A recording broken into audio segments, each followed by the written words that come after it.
Assalamualaikum warahmatullahi wabarakatuh. Perkenalkan, saya Ayu Marina STMT dari Pelatihan Dasar CPNS PNPB Kemendikbudristek Angkatan 2 Kementerian Perhubungan tahun 2022. Di sini saya akan membahas agenda 1 tentang sikap perilaku bela negara. Ada 3. Yang pertama, wawasan kebangsaan dan nilai-nilai bela negara. Yang kedua, analisis isu temporer. Yang ketiga, kesiapsiagaan bela negara. Wawasan kebangsaan merupakan suatu cara pandang bangsa atas kesadaran diri sebagai warga dari suatu negara dalam lingkungannya, mengutamakan kesatuan dan persatuan dalam kehidupan berbangsa dan bernegara. Identitas Indonesia.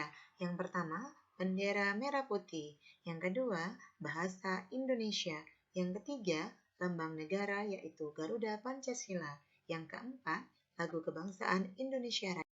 Kita sebagai warga negara harus mempunyai sikap dan sifat bela negara yang berarti sebuah tekad, sikap, dan perilaku serta tindakan warga negara baik secara perseorangan maupun kolektif dalam menjaga kedaulatan negara, keutuhan wilayah, dan keselamatan bangsa dan negara. 5. Nilai dasar bela negara. Yang pertama, cinta tanah air. Contohnya menggunakan produk dalam negeri. Yang kedua, sadar berbangsa dan bernegara. Contohnya, bangga terhadap bangsa dan negara sendiri. Yang ketiga, setia kepada Pancasila sebagai ideologi negara. Contohnya, menghormati serta menjunjung tinggi hak asasi manusia. Yang keempat, rela berkorban untuk bangsa dan negara.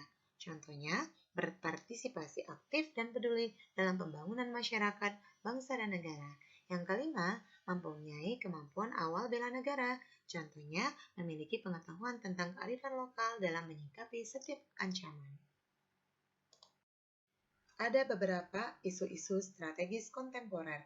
Yang pertama, korupsi. Yang kedua, penyalahgunaan narkoba. Yang ketiga, terorisme dan radikalisme. Yang keempat, money laundering. Yang kelima, media massa versus media sosial. Dan masih banyak lainnya isu-isu strategis kontemporer yang berkembang di negara.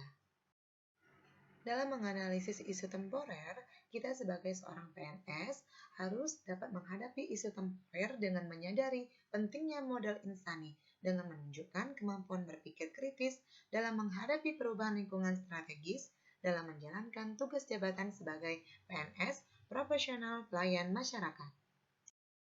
Modal insani dalam menghadapi perubahan lingkungan strategis. Yang pertama, modal intelektual, kita harus meningkatkan skill dan kemampuan kita. Yang kedua, modal emosional, kita harus menjaga emosi kita sendiri dan memahami emosi orang lain.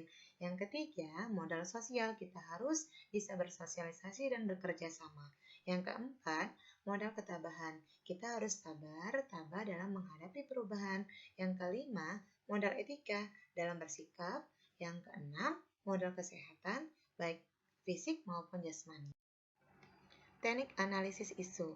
Yang pertama, mind mapping. Yang kedua, fishbone diagram. Yang ketiga, analisis SWOT. Ketiga teknik ini dapat menghasilkan isu mana yang paling penting yang harus diselesaikan terlebih dahulu.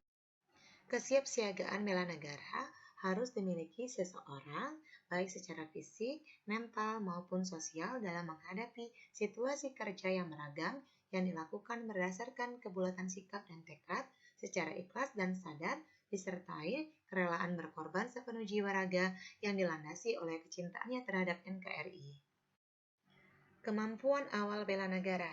Yang pertama, kesiapsiagaan dan kesehatan jasmani. Yang kedua, kesiapsiagaan dan kesehatan mental. Yang ketiga, memiliki etika dan moral. Yang keempat, menjunjung kearifan lokal. Itulah rangkuman agenda 1 tentang sikap perilaku bela negara. Saya Marina ucapkan terima kasih. Sampai berjumpa di lain waktu. Bye.